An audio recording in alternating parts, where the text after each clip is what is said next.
근데 이재명 대통령이 그런 얘기도 하셨단 말이에요.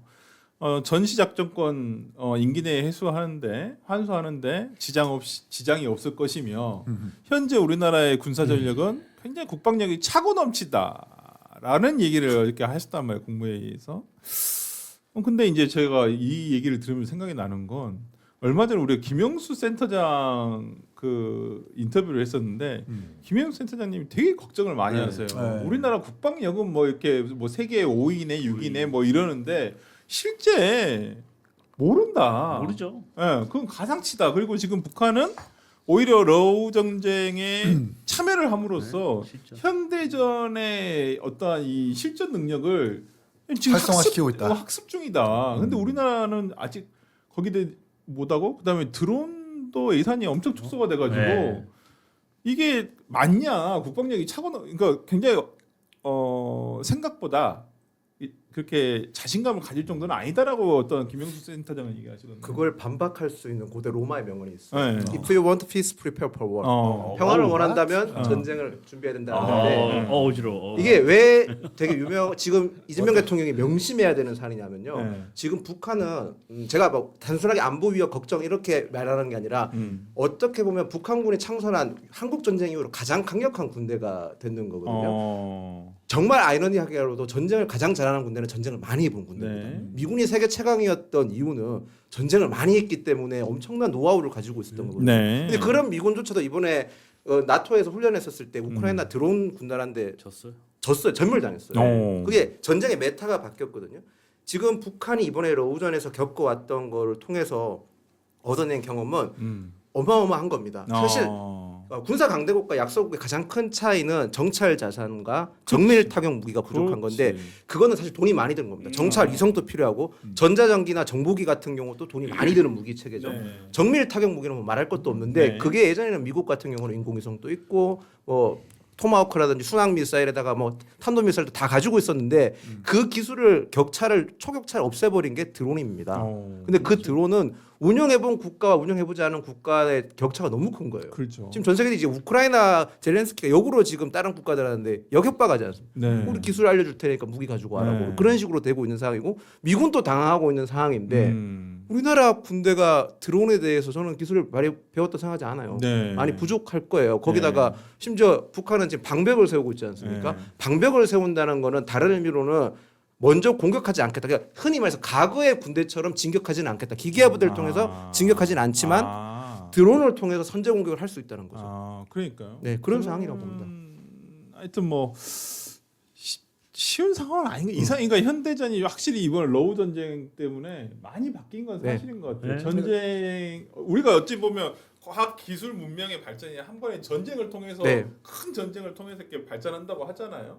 근데 저는 러우 전쟁이 물론 뭐 세계 전쟁은 아닙니다만은 이 현대 어떤 전의 그 양상을 완전히 바꿔버린 건 아닌가. 그러니까 그 아주 군사력이 강한 국가와 약한 군대의 장기전을 보는 느낌이라서 되게 이게 향후에 우리나라에도 적용될 수 있는 것도 상당히 많겠다라는 생각이 들더라고요. 북한군이 처음에는 우크라이나 가서 이제 그 거의 드론에 전멸되다시피 그랬죠. 했는데 한국 사람들이 이제 그 학습 능력이 굉장히 빠르지 않습니까? 맞아요. 나중에는 이제 전장에서 굉장히 그 용맹하게 싸웠다는 거예요, 북한군이. 전 6.25 전쟁 때가 생각이 났습니다. 그때 그 인민군의 북한 인민군의 병력의 3분의 1이 어디서 왔느냐? 중공군입니다. 중공군에 있었던 조선인 병력들을 1949년 1월에 조중 협정을 통해서 다 보내준다 이렇게 된 거예요. 그래서 그 사람들이 다 와가지고 그 인민군의 최정예로서 선봉해서 서울을 유린했습니다. 사람들이 어떤 사람들이냐? 중일 전쟁, 국공내전을 통해서 엄청난 실전 경험으로 단련돼 있었던 병사들이에요. 그래서 우리가 속수무책으로 당한 겁니다. 근데 지금 이제 똑같은 상황이 벌어지고 있거든요. 게다가 지금은 이제 핵입니다. 우리는 지금 제일 걱정이 이제 핵이에요. 핵무기로 그냥 하면은 그냥 방사포 신형 방사포로도 서울을 쏠 수 있는 상황인데. 그러니까. 트럼프는 뭐냐? 트럼프는 우리는 미국을 일단 지켜야 되겠다. 아메리칸 퍼스트. 그럼 뭐냐? 그래, 니네 핵 갖고 있는 건 좋은데 ICBM은 안 돼. 그거는 ICBM은 미국을 겨냥할 수 있으니까. 그러면 김정은과 만나서 ICBM은 개발하지 않겠다. ICBM 개발 중단하겠다. 이렇게 딜을 하면 어떻게 되겠습니까? 미국은 그 트럼프 인기 올라가겠죠. 김정은도 오케이요. 이제 핵 보유를 인정받은 거예요. 문제는 우리죠. 네. 우리만 남아 있는 거. 우리는 그냥 핵폭탄을 머리에 지고 사는 그렇죠. 건데 이제 네. 누구도 이제 지켜줄 수가 없는 그런 상황이 돼버리는 겁니다. 그런데 무슨 국방력이 차고 넘치죠? 육사, 해사, 공사는 통합해버리고 민간인 교수를 30%, 50% 써가지고 민간인들이 가르치겠다라고 하고 병력은 점점 더 줄어들고 있고 부대 경비는 민간인들한테 맡긴다고 하고 군 점점 복무기간 줄어들어가지고 이런 상황인데 네. 도대체 무슨 생각과 무슨 정신으로 국민의 생명과 안전을 지키는 것이 대통령의 제일 책무인데 네. 이거는 거의 저는 그 탄핵감 아닌가 생각합니다. 그러니까 국방력에 대해서 자신할 수는 있겠습니다만 차고 넘친다라는 그 근거를 제시해야 될 거고요. 그다음에 오늘 오전에 외통위와 법사위가 열렸는데 네. 한미 연합훈련 축소에 대해서 국방부 장관도 몰랐다. 몰랐다. 외교부 장관도 몰랐다. SNS 게시글 통해서 알았다. 이런 얘기를 하는 거예요. 아니 도대체 그러면 주무장관들은 이것도 모르는 그러니까 상황에서 대통령은 국방력이 차고 넘친다라고 하는 건 그게 이제 뭔가 육군 부대 내지는 네. 현대전의 어떤 전략 이것뿐만 아니라 네. 정보에 대해서도 있을 텐데 한미 연합 훈련이 축소된다라는 것 자체를 모르고 있다라고 하는 것이 그러니까. 얼마나 대통령이 메시지와 대치되는가를 네. 알 수 있는 대목 아니겠습니까?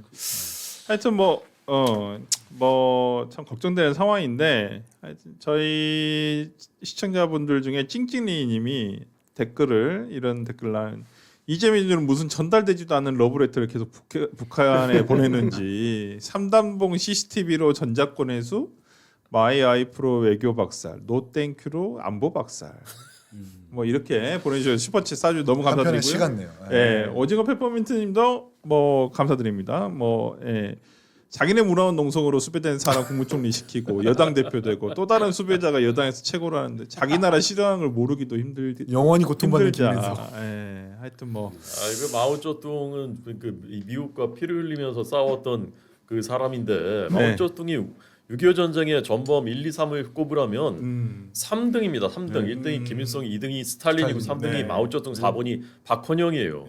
중공이 참전한 다음에 2년 동안에 거의 3년 동안에 얼마 수십만 명이 죽었습니다. 미군만 우리나라에 와서 몇만 명이 전사했습니다. 그렇죠. 그런데 항미 원조라고 하고 그런 사람 마오쩌둥인데 우리나라 대한민국의 국방장관이 그 사람의 좌우명이 나의 좌우명이다라고 하는데 이거를 미국이 어떻게 보고 있겠습니까? 미국 군인들, 미국 국방장관, 미국 대통령이 이걸 뭐 안 들었겠습니까? 이재명 대통령은 외교도 참 못한다고 느껴지는 게 아까 트럼프 대통령이랑 그런 통화하는 네. 과정에서 사실 만약에 야당이 이렇게 발목을 많이 잡아서 힘들다는 식으로 얘기해서 빠져나갈 수도 있었을 거예요. 근데 문제는 워낙 그동안 국회를 일방적으로 밀어붙였으니까 그 핑계도 못 댔을 거고 그렇다면 그래도 현장에서 즉답은 하지 말았어야 됐고 더 나가서 전투부대가 아니더라도 지원부대라든지 방공부대를 통해서 충분히 해소할 수도 있었고 예전에 노무현 대통령 같은 경우는 이라크에 자이툰부대 파병했었어요. 그때 오히려 진보 진영에서 엄청난 반발을 받았었잖아요. 그렇죠. 그럼에도 불구하고 대통령이 해야 될 이런 자기 진영을 설득을 해야 되고 국익을 위해서 최우선적으로 가졌어야 되는데 글쎄요 자이툰부대 파병 같은 그런 거에서 좀 반면교사를 삼았어야 되는 거 아닌가 싶은데 너무 안타깝네요. 그러니까 저는 오히려 어제도 저희 흑분녀에 대해서 얘기를 했습니다만 반도체 호남 반도체와 관련해서도 아니 무슨 뭐 미군 축출을 해야 된다느니 그래야지만 호남 반도체가 뭐 성공을 하겠다는 이런 시민단체 그 어떤 문화재라든지 집회에 대해서 오히려 정부 차원에서 더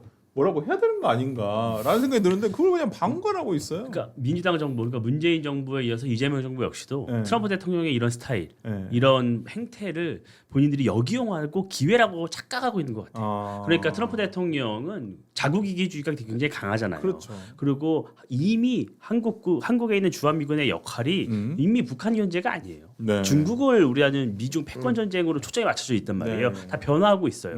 그럼 이 상황에서 우리 국민을 어떻게 보호할지에 대해서 더 고민을 해야 되는데 오히려 이것을 전작권을 환수하고 북한과의 관계를 개선하고 이 과정에서 이용한다고 본인들이 착각을 하고 있는 거예요. 그런데 단순히 본인들의 계산대로 되지 않잖아요. 우리 문재인 대통령 판문점 갔을 들어갔을 때 어떤 굴욕을 당했는지 기억하잖아요.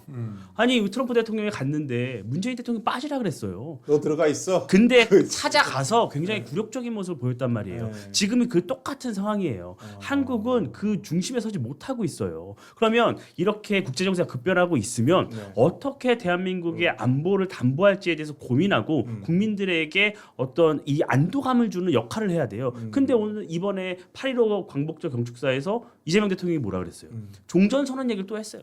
종전선언을 추진해야 된다는 거예요. 종전선언이 갖는 함의, 지금은 이미 논란이 되지 않는데 유엔사의 해체부터 여러 가지 한반도에 굉장히 큰 변수가 될 수 있는 요소란 말이에요. 미군도 철수. 그리고 이제 미군 철수가 이제 다 유엔사 해체랑 다 연결되는 거잖아요. 그러면 이 과정에서 남북 관계는 어떻게 가져갈 거며, 그러면 우리가 북한이 주장하는 적대적 두 국가에 찬성하는 것인지, 아니면 어떻게 연방제로 갈 것인지 아무런 공감대도 없고 우리 국민을 어떻게 보호할지에 대해서도 계획이 없어요. 그냥 우리 국방력 튼튼합니다라는 말만 하고 있단 말이에요. 그러니까 좌파의 안보관을 믿을 수가 없는 거예요.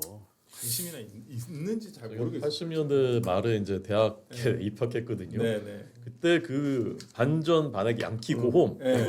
오랜만에 듣 반전 반액 양키 고홈. 지금도 그런. 근데 문제는 그 주사파 운동권 그때 주체사상을 배우면서 학생 운동했었던 사람들이 대한민국을 지금 경영하고 있다는 거예요. 그렇죠. 주축입니다. 지금 이번에 당 대표가 그런 사람이잖아요. 네. 당 대표 경쟁했던 사람도 그런 사람이잖아요. 네. 그 세력이 아직도 그 사상에서 그 이념에서 저는 한 발짝도 벗어나지 못하고 있다고 봐요. 그러니까 이란에서 전쟁이 나면 그럼 미국이 트럼프가 이란을 침공한 것은 왜 했을까? 네. 그냥 멀쩡히 민주주의 잘 알고 있던 국가를 침공한 건 아니잖아요. 네. 물론 침공이 잘했는지 못했는지 모르겠지만 인권을 탄압하고 여대생이 그냥 막 죽어나가고 네. 그다음에 핵 개발하고 그런 군대를 공격한 거지 않습니까? 근데 네. 이 사람들은 그렇게 생각하지 않아요. 네. 미국 제국주의가 또 침략하는구나. 그러니까 오히려 이란에 대해서 우호적인 감정을 가져요.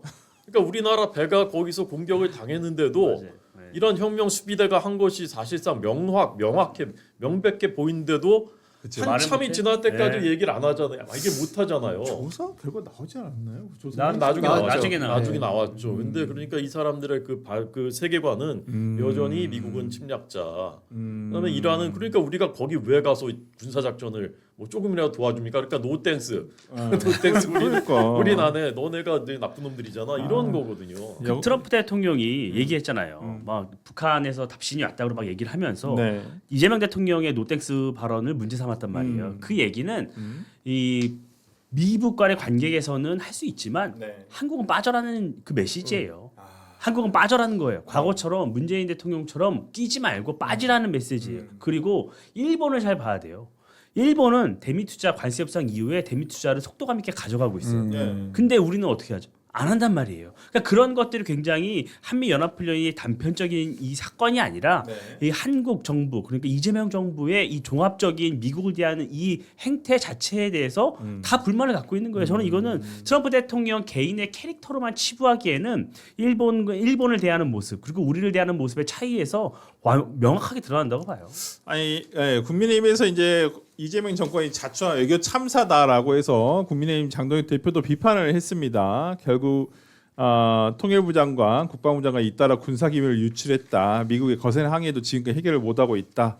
그러면서 입만 열면 전작공학 한수를 외치고 있다라고 얘기를 했고요. 비판을 했고요. 나경원 의원도 코리아 패싱은 예견된 참사이다라고 얘기를 했고 유영원 의원 저희 금요일날 1시 반에 특별 인터뷰가 지금 잡혀 있습니다. 유영원 의원 최근에 군사 이슈가 많아가지고요. 좀 저도 개인적으로 좀 궁금하기도 하고 그래서 저희가 좀 모셔보기로 했습니다. 금요일날 많은 시청 바라고 유영원 의원은 오늘 페이스북에서 2018년도 미북 정상회담 이후에 대규모 연합훈련 중단에 따라 발생했던 한미연합 방위태세의 공백이 다시 우려되는 상황이다.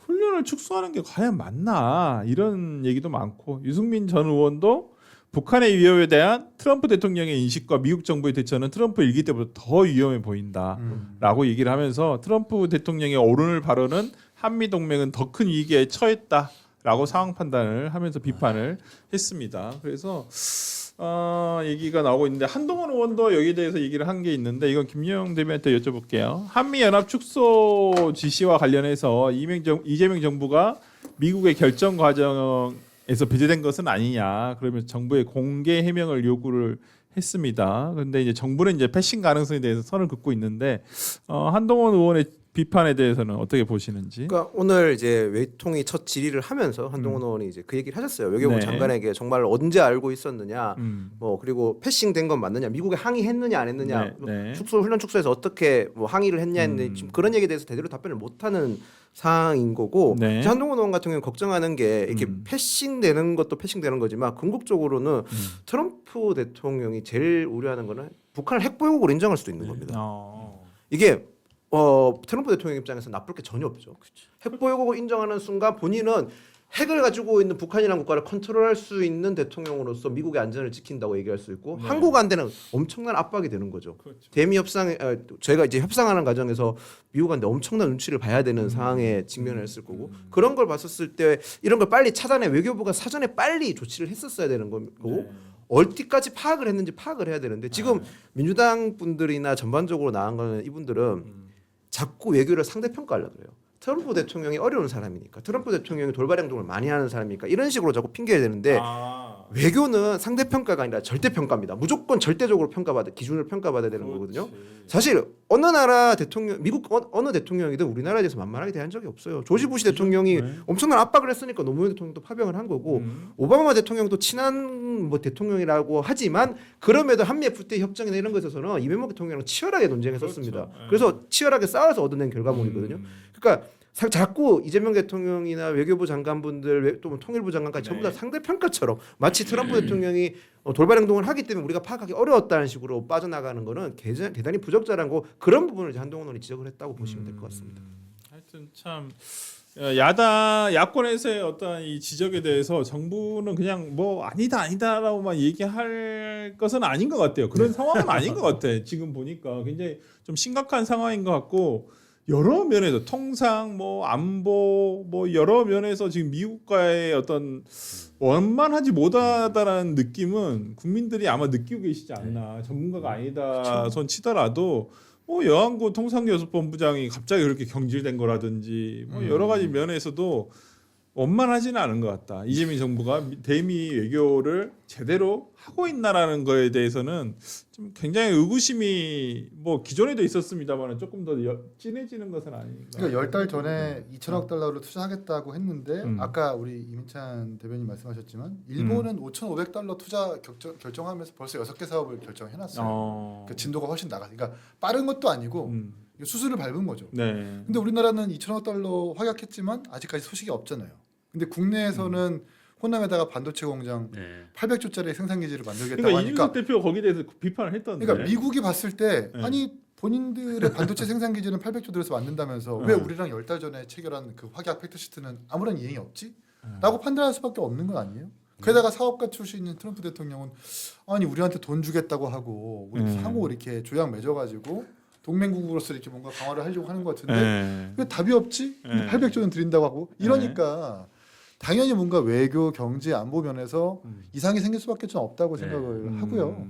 이런 지점 빨리 좀 고쳐야 된다. 특히 뭐 여한국 교섭본부장을 경질한 이유가 교섭의 역량 때문이냐 뭐 이런 의혹도 있긴 한데 근데 뭐 직권 면직이라면서요. 네. 이게 국가공무원법에 따라서 이렇게 뭐 공무원직을 완전히 박탈한 몰래 정무직 때는 그렇게 안 한답니다. 안 하죠. 그런 점에서 봤을 때 교섭의 역량보다는 뭐 개인의 비위나 일탈일 수 있는데 근데 문제는 그런 공백이 없게끔 후임 인사를 빨리 조처한다거나 인사해야 되는데 그런 게 아직 없지 않습니까? 넉넉히 있는 거라서 좀 안타깝고 좀 우려가 된다 생각이 듭니다. 그러게 아니 그렇게 실용을 외치는데 네. 외교야말로 실용적으로 접근해야 되는 거잖아요. 국익을 중심으로. 근데 그게 안 보여요. 약간 제가 예전에 이제 뭐 이건 여담입니다만은 예전에 제가 민주당에 있을 때 이재명 대통령의 아주 측근은 아니고 그냥 경기도 인사 때 들었던 얘기로는 이재명 경기도지사가 예전에 외교 공부를 했었대요. 대통령 수업을 하겠다고 외교 인사들을 조금 많이 이렇게 만나면서 우리 뭐 학습이라고 하잖아요. 이렇게 뭐 와서 이렇게 가르쳐 주는 것 같이. 대통령 공부를 했는데 그때도 뭐 그런 얘기 그래서 뭐 외교관 출신들 그러니까 민주당 쪽에 진보 진영에 있는 외교관들 많잖아요. 지금 뭐 과거에는 지금 조국 혁신당에 있는 김준형 외교위원 뭐 김준형이죠.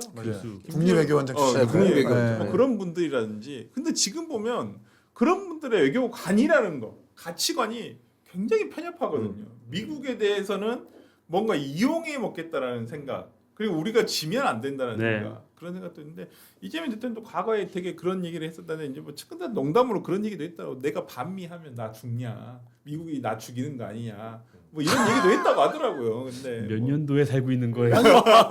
거기까지 안 가고 대선 때 분명히 트럼프 대통령이 바짓가랑이라도 잡아서 네. 이게 그러니까 이익을 한참 하겠다라고 네. 한 사람이 대통령인데 네.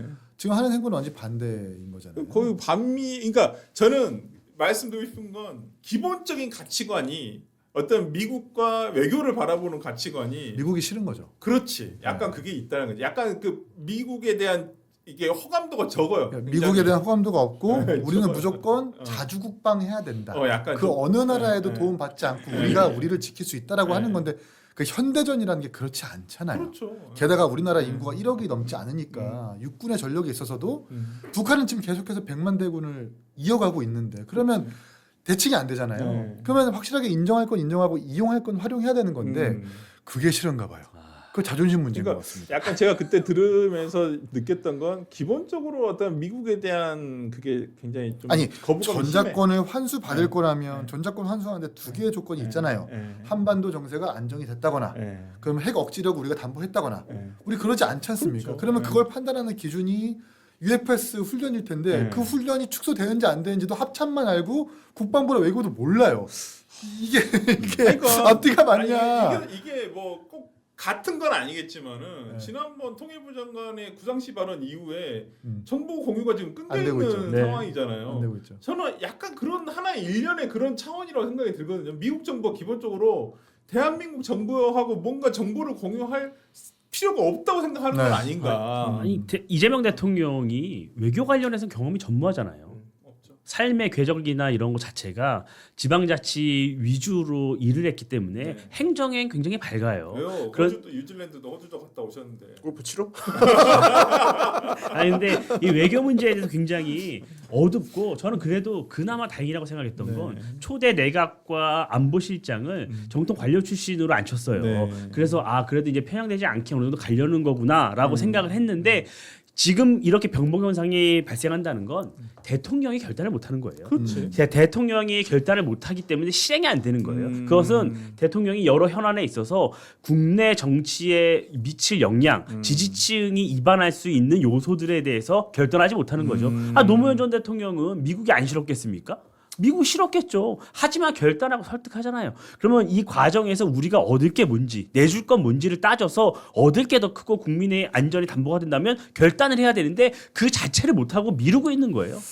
그리고 일찌프리덤 실드 훈련이 지금 줄어들었잖아요. 네. 이것도 지금 제가 좀 안 다뤘긴 했는데 이것도 걱정되는 게 네. 이제 일찌프리덤 실드 훈련이 1부, 2부가 네. 나뉘거든요. 네. 1부는 소위 말해서 연습이에요. 짜여진 작전 계획대로 우리가 어떻게 하는지. 그래서 민간군이 다 나가. 소위 말해서 갑자기 구청에 가면 노란 조끼 입고 계시거나 네. 공방위가 걸렸던 이유가 이게 연습이기 때문에 그런 겁니다. 짜여진 계획대로 우리가 실제로 전쟁이 터지면 어떻게 대응할 건지 그리고 어떤 피난을 할 건지 이런 걸 정하는 건데 2부는 훈련에 가까운 거거든요. 말 그대로 FTX 실기도 훈련도 하고 군이 어떻게 작전에 대응할지 북한의 침공이라든지 그렇죠. 어떤 반격 작전도 구상하는 거예요. 네. 원점 경멸 훈련도 해야 되는 맞아요. 건데 지금 보면 2부가 결국에는 실질적으로 군사훈련에 빠지는 형세로 가는 건데 이거는 정말 저는 바람직하지 않다고 보거든요. 우리 군 단독으로라도 훈련하는 모습을 좀 갖춰야 될 필요는 있을 것 같은데 안 할 것 같습니다. 우려가 깊습니다. cik진애님이 또 슈퍼챗 쏴주시면서 트럼프 대통령 하는 거 처음 보냐 2기 때인데 1기 때 돌발 행동했던 거 못 봤냐. 그러니까 예측을 했어야 되는 거 아니야. 아까 우리 김정 대변인 얘기한 대로 어찌 보면 상수로 네. 봐야 되는데 그걸 약간 뭐 하나의 핑계로 아니 지금 아무리 돌발 행동을 해도 전화로 노땡스 그러면 그걸 누가 아니 상식적으로 그렇게 했었으면 대응책을 세워야죠. 그럼 아니, 롯데스 돌발- 했으니까. 돌발 행동 해가지고 만들었구만.